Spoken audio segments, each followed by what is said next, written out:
Para terminar essa primeira parte, nós temos aqui o trabalho da força-peso.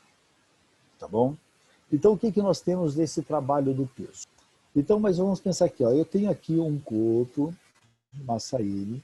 Esse corpo de massa M, ele está ali a uma certa altura, correto? Altura H.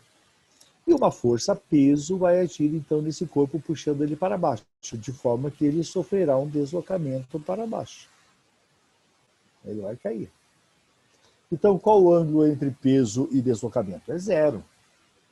Então, o nosso trabalho será F vezes D. Só que detalhe, a força F é o próprio peso. E o deslocamento é a altura.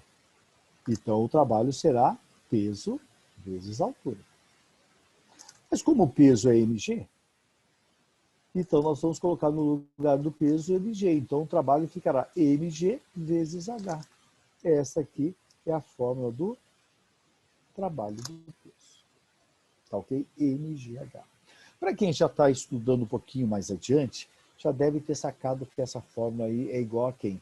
A fórmula da energia potencial gravitacional. É verdade. Tem alguma relação? Tem.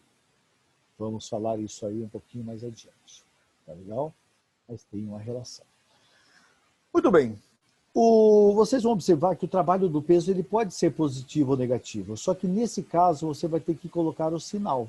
Ok? Se você usar a fórmula anterior, trabalho igual a FD cosseno θ, o sinal do trabalho sairá naturalmente pela função cosseno. Aqui não, você vai ter que colocar o sinal. Então você vai pensar o seguinte, nesse caso que eu apresentei, o corpo vai descer, é uma queda. O corpo vai descer, o deslocamento e o peso estão no mesmo sentido. Então o trabalho será positivo quando o corpo desce. Mas se esse corpo sobe, o deslocamento é para cima, o peso puxa ele para baixo. Então, nesse caso, o peso é resistente. Então, o trabalho do peso será negativo. Vou colocar aqui P de peso. O trabalho do peso será negativo quando o corpo sobe.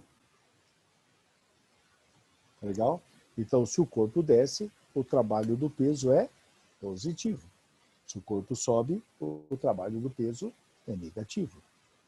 E vocês vão observar que como o trabalho do peso é dado por mgh, não vai importar a forma da trajetória, tá legal? Qualquer que seja a trajetória, se ele cai aqui verticalmente ou ele desce aqui um tobogã, ó, imagina, nós temos aqui um tobogã, e esse cara aqui vai descer o tobogã, o que acontece? Ele vai descer numa trajetória aqui irregular, mas o trabalho do peso vai continuar o mesmo, porque o que importa é a altura que ele cai e não o quanto que ele percorre, ok? É a altura que ele cai, esse é o fator importante. Então, peso, né, será chamada de força conservativa. Tá legal? Por quê? Porque o seu trabalho não depende da forma da trajetória. Tudo bem, gente?